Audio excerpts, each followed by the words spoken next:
So in today's episode of Learning Unbox, we are excited because we're going to talk about what it means to be community partners. And joining us today is Dr. Michael Dennis, who wears multiple hats inside of our community. But most important and impressive, I would like to point out, is the fact that Dr. Dennis has a Ph.D. in biochemistry, I believe it is, and he's a J.D., which makes his sort of role in space at a company called CAS make total sense. So welcome, Michael, to the program. Thank you, Dr. Corbin. Hi, everyone. Thank you.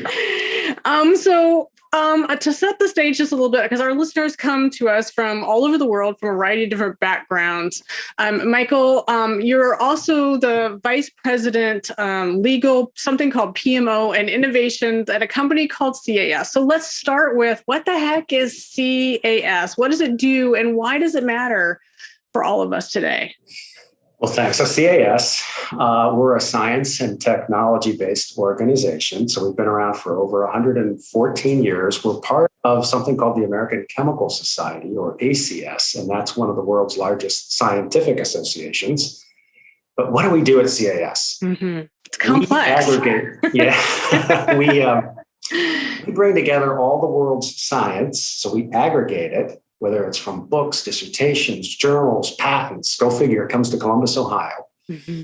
Then we normalize it and we curate it in a way to make it more discoverable for our customers. And our customers are out there doing some amazing innovation. So these are organizations like Pfizer, like Moderna, like Johnson & Johnson, or NASA, or Intel. So if you're doing research and you're touching science and chemistry, you're probably interacting with CAS and some of our solutions. So it's all about data. And it's more than, because I do want to set the stage, because we're going to dig into a little bit about the way that CAS and PASS Foundation have partnered. But one of the things that's really intriguing to me is it's not just about science and about the data, but it's about protecting it and keeping it and curating it and just really thinking globally about the data itself and the implications of data, correct? Yes, thank you for that segue. So the data, the science that's happening for us transcends geographical boundaries. So our customers are about a third are in the United States, about a third are in Europe, and about a third are in Asia. So we're truly a global organization.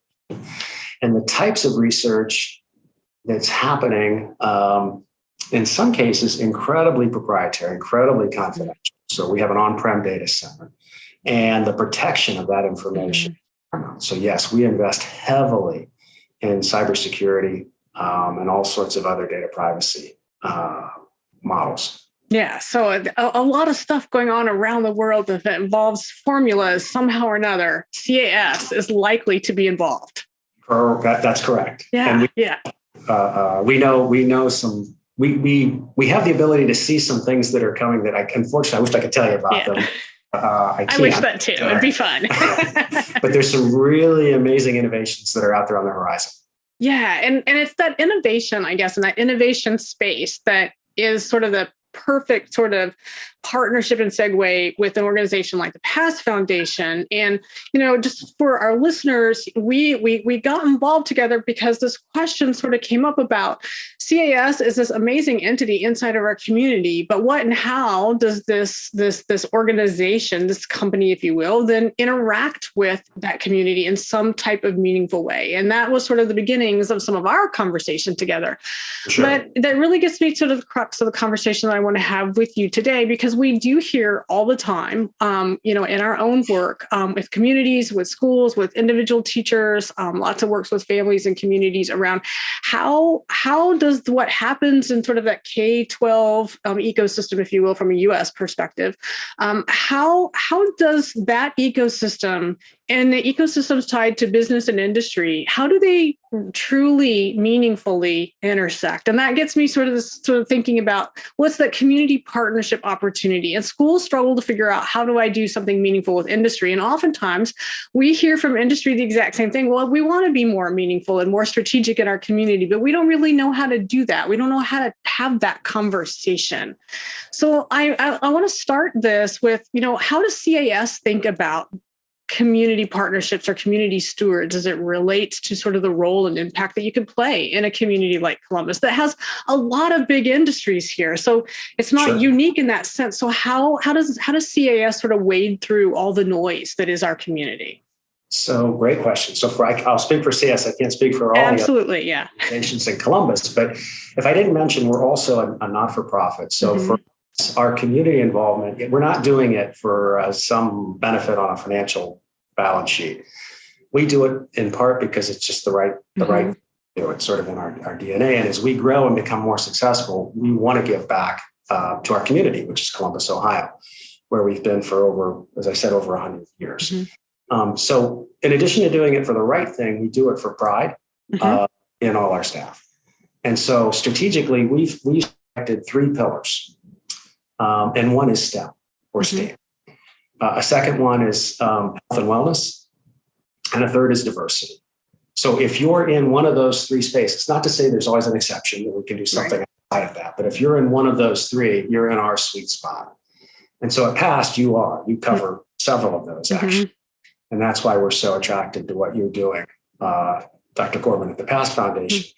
Plus, we just love that you're kind of blowing up STEM education. We just think it needs an overhaul. Yeah. And these are the next generation of employees for CAS, customers for CAS. We just love science and tech. So that we like that hands-on learning that you're there. And we just want to be more a part of that. So digging into that just a little bit. So how as an organization then, as you're sort of thinking about thinking about the opportunity in any given community, and there's a lot of stuff going on in a community of this size up here in Columbus, and there's a lot of need, and there are a lot of competing factors. So separate from the sort of, I guess the heart of what I'm trying to get at is how does an organization sort of say, these are the pillars, these are the things that are going to be important to us? Because that is one of the things that as schools or communities are trying to wrestle with, how do we best think about partnership? Because the conversation I have with schools all the time is, you don't necessarily want to have partners just because you need to have a name or a list on the piece of paper or on the plaque outside of the school. You want partners that roll up their sleeves and invest in you, live with you, have that sort of mutual sort of peace. And, you said that it's important to sort of the heart and soul of CAS. It's meaningful to you. So how does an organization craft what's meaningful and what's not? Does that make any sense? It does. So we have a group that helps and Manny sort of select. We can't do anything right at CAS, unfortunately. And one of the criteria that we use is impact. And if CAS is going to do something, collaborate with an organization, we want to be impactful. We want to do it the right way. And then for us, we're not fly by night. So we want to do this for many, many, many years and grow with you. And the assets that we bring to bear, it's not just about cash for us. Yes, we can write it. But for us, as you said, we want to roll up our sleeves and be part of it. So we have a large group of volunteers, whether they're technologists, scientists, across the board, get involved. So I'll give you one example. There's a program we like called WOW. And we started this with, her name is Dr. Olesic at The Ohio State University. She's dean of the College of Biological Sciences and Chemistry, along with Mattel, where we go in to Columbus inner city schools, our scientists, and we try to inspire those K through 5 kiddos to the wonders of science. And they don't know it. Many of them are little mini scientists. They're so inquisitive. The questions are. And for those watching, I encourage you to get involved, volunteer, and wow, you will get more out of it. I think kids do. But it's that kind of activation that we really, really, really like. Yeah, absolutely. And we just to remind our listeners, and I don't remember what episode it is, but we interviewed the folks from WOW. They were one of the programs that we've done. So, look back if you want to hear more about it. It's a fabulous program. And I think that sort of gets to the heart of the sort of the way that we think about community partnerships. And so I want to dig in just a little bit. The relationship that PASS, for example, has with CAS. We met you right on the cusp, if you will, right, of this crazy global thing that's happening to us all, this pandemic. And one of the things that we found that we needed pretty desperately as we got ready to sort of roll on the flip side of a piece of this and get back in touch, physically in touch, if you will, with kids, was that we can't do all of that great STEM programming that we love in the community in the same way because it wasn't safe. And yet we knew kids desperately needed to be with each other, and they needed to be with instructors, and they needed to be able to have experiences again because it had been a really tough, long year at that point. Thinking about, getting back on track for the summer of 2021. And what was wonderful about working with CAS is what we said we had a need. And you said, well, we've got all this acreage, we have this land. How about you come and run your programs, but you do it here and you do it outside, and we make all of these resources available to be able to make that happen. And that's exactly how we were able to do summer programming last summer. It was incredibly meaningful. But the best part of that, and all of that is wonderful, but truly the best part was that folks from CAS came out and actually engaged in the programming because it was right there. And I loved that community involvement piece. Well, that energy from those kids was infectious, right? And I'm so glad for our partnership, but also that we do that in such a fun and safe way, right in the middle of the pandemic. Right. And that's not an easy thing to do. So I want to transition a little bit to sort of thinking about, because the reality is the involvement, the list of things that CAS is doing in the community, it is pretty diverse. Like you said, there's a whole host of things that you're doing. And I'm also really curious. Just to that point, there, although we paused it today because of the weather, in a partnership with OSU Wexner Medical, we're a COVID test site, the National Guard. So if anybody needs COVID testing, it's a drive-through. It's safe. You can't have your vehicle. But yes, those are the kinds of things that we like to. Yeah. And those are the kinds of things, when you think about the variety and the pieces, I'm really, really curious then about how, less about the decision-making around the kinds of things that you do. But once the decision's made, hey, we're going to be this testing site, how do you as an organization then, how are you able to deploy the resources? Because some of these things don't necessarily take a lot of staff time from CAS, but some of them are going to take a tremendous amount of staff time. And I've been to a number of different things that have gone on the grounds at CAS, and I can tell you that some of them, I look around and it's like ants crawling everywhere, trying to get things done effectively. And how do you balance that amazing community engagement piece and then the actual work that you do? How does an organization do that? So it starts with the leadership team and our leader, Manuel Guzman. Yeah. So he leaned in with his heart and soul when it comes to the community. And that's infectious. That's just trickled down to 1,000 of us at CAS. So when we put a call out for volunteers, it's easy to get many, many, many hands that go up. Now, yes, you still have to get your day job done at CAS, but from there, we've got an amazing facilities team, an amazing project management team. Our muse, Stephanie Lorenz, she is just phenomenal when it comes to community. So when we embark on any initiative with a community partner, as I mentioned before, we want to do it right. So we like to sweat the details. It's just how we're wired, again, at CAS. And then once we engage, we're all in. Yeah. Yeah, you all are all in, and there's no question about that. And I really love that piece of it. So I'm also curious about then, as you sort of structure and think about community, I'm sort of curious from a philosophical standpoint. So, as we're out having these conversations in communities in a variety of different places, both urban, rural, in Ohio, outside of Ohio, other parts of the world even, one of the things that I hear frequently is we don't know how to get started. right? And then once we get started, then how do we sustain partnerships or endeavors, especially partnerships or endeavors that rely on community organizations or industry partners to literally help us be the lift to bridge the gap for kids? And so I'm really curious because you're involved in a number of different things in the community, but I also have a feeling that you get to be part of a lot of conversations around these types of endeavors, whether CAS ultimately opts in or not. And so I'm super, super curious about how the sort of the thinking that you might have if a school says, I don't know what to do next.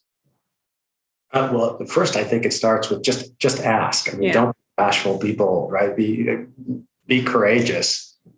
We get asked for lots of things. Again, as I mentioned, we can't do them all. Mm-hmm. We'll engage with you, and then sometimes we'll get asked to do X, and by the time we get done, we've shaped it into something very, very, very, very different, but still very, very meaningful. I remember, you're giving me a good memory, Dr. Corbin. We were asked to hold a music festival on our lawn, something that turned out to be called Wonderbus. And when we first were asked, it was sort of like, why would we want to have a music festival on the lawn? But when we got to the point about, well, let's support mental health with the proceeds from that music festival, then it became easy. Mm-hmm. So it's those kinds of conversations. So I encourage folks to also just be flexible, adapt, and then, go out and ask for those other community partners out there. And for those listening or watching, if you've got an idea where CAS can help, either with land, printing, cash, volunteers, we're here. Ask. Mm-hmm. Mm-hmm. Absolutely. Can we talk a little bit about the sort of community garden project that you guys have been thinking about? Because I think that that's something that resonates lots and lots of places, and the approach and the thinking behind it. So even if you can't give me specific details about, some of the components, and maybe you can, but you and I've had this conversation, so we know what we're talking about here. And the reason I'm asking about it is because this idea around community gardens and thinking about health and wellness in particular for families, for immigrant families coming from a new place, not connected, and struggling with understanding how to feed and be healthy at a place that is new to you. This is happening all over the country and around the world with different populations. And so there's a tremendous call, if you will, right? But I'm also seeing in all the watching that we're doing with all the STEM education stuff that this idea around gardens, community gardens, health and wellness, whole foods as opposed to processed pieces is at the heart and soul of a lot of communities. And they're struggling with figuring out creative ways to do this that don't look the same everywhere. And I think that what's going on in our community is super impactful. This is an exciting one. Thank you for asking about it. So it's an urban farm, or an urban garden. It is the concept, and it's we're neighbors, you and I, and on Tangi River Road. Down the street are the NBC4 folks, and the GM there, Ken Friedman, amazing individual. They've got 7 to 10 acres in the back that you can't see from River Road, and it's just sitting there. And next to the station are thousands of new Americans from the Middle East and Africa. Mm-hmm. Or they want a garden, they want fresh food, hard to do, hard to get. And so the idea is let's create this urban farm or urban garden. And so we were asked, would you lean in? And we immediately said yes, volunteers and other support. And we were able to help bring in some of our colleagues. So we're big on building a network, because you just never know how those data points will connect. And so Scott's is leaning in, the fertilizer and more company, and other partners, including the OSU ag folks, are leaning in. And this spring, and I hope you'll be out with us, Dr. Picking the first vegetables from that garden, but it will activate here in the next couple of months. In the beginning, it'll be pretty simple, just raise beds. But I think over time, it'll go high tech with vertical and many, many, many other pretty amazing things for those families in need in that community. And I love the network component of it. And yes, we're all in. I already had told you that previously before. In fact, we're hoping that we can do some summer programming with the students or the kiddos or the families that live right there that are utilizing that space. So that's still my hope that all comes together and works out. But I'm really curious about the way you've crafted or think about the network for that, because that's another piece that I hear schools and communities really struggle with. And so when you think about that project and the different entities that got called in, if you will, right, to be part of that, that's a really diverse group of partners as well. Can you share a little bit about what some of those are? Because they're not necessarily coming from the places that people would assume. No, I mean, some were in the area, us and OSU and Ohio Health. Others were not. And I neglected to mention Matt Habesh in the Mid-Ohio Food Collective, because they're leaning in big time with this as well. And the thought there with Matt is they have expertise in this space. So we needed that experiential knowledge, and so happy that group is leaning in as well. But in terms of how we connected all of those folks, that gets back to Ken Friedman and his leadership, and a little bit of Stephanie as well. I don't know if folks still know what a Rolodex is, but we have an extensive roll. You pull that thing up. Yeah, roll through that. Yeah. And we just went through it and, do. Yeah. And we're pleasantly surprised that everybody we asked said yes. I'm not surprised by that, actually. I'm thrilled that that's going on, in our community. But with the Columbus community is often a roll up your sleeves and get work done. I appreciate that about our community very much.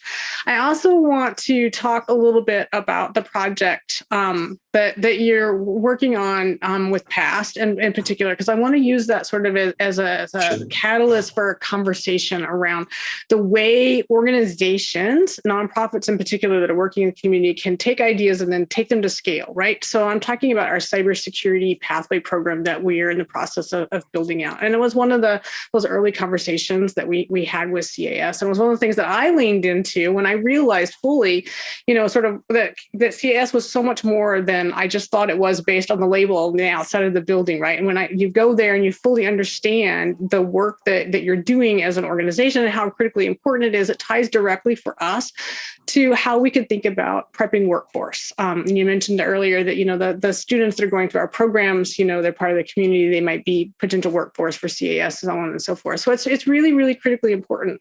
But I think that oftentimes, whether they be our school partners or communities and other organizations, this idea of taking concepts or pilot ideas and then truly taking them to scale is one that's really, really hard for nonprofits to do.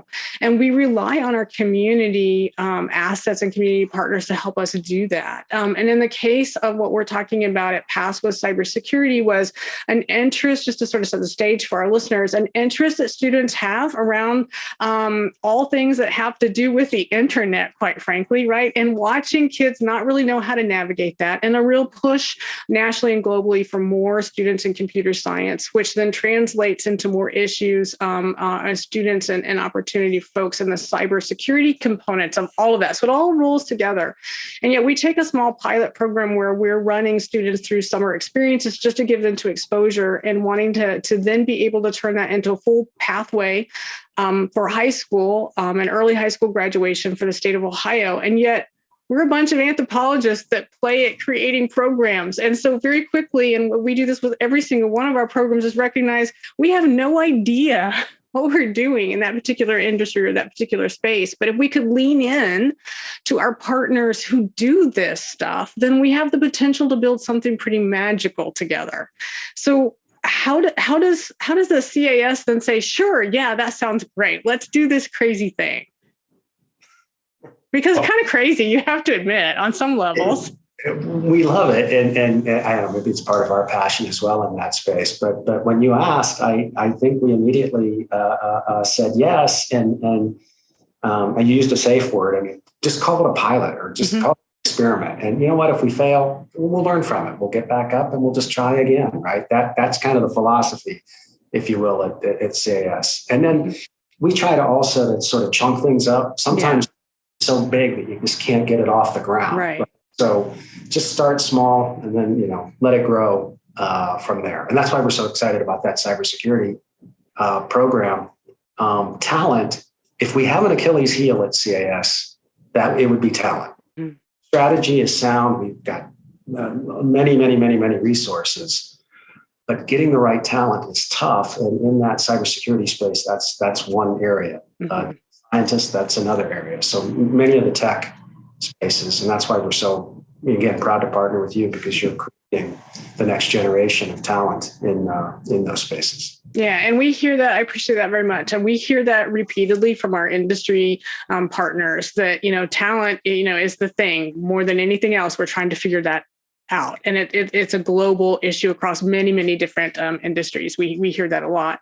And now with the exciting, the ribbon cutting someday of the new Intel plants, there's going to be just even more of a demand, I think, in Central Ohio for that type of talent. A good thing. It is a good thing. Yeah, absolutely. And I think that we are going to see more and more of this need. And so I'm super excited about, late May, early June, ribbon cutting, if you will, at PAST on opening that new cyber and digital lab is pretty exciting for us as well. And certainly for the students. And because we have been actively piloting in that space, and we did a lot of testing last summer, and the sort of the fruits of that labor, if you will, which I do think goes back to how we tie into those sort of community partnership components, is that, now we've got staff who've been certified to instruct in that space.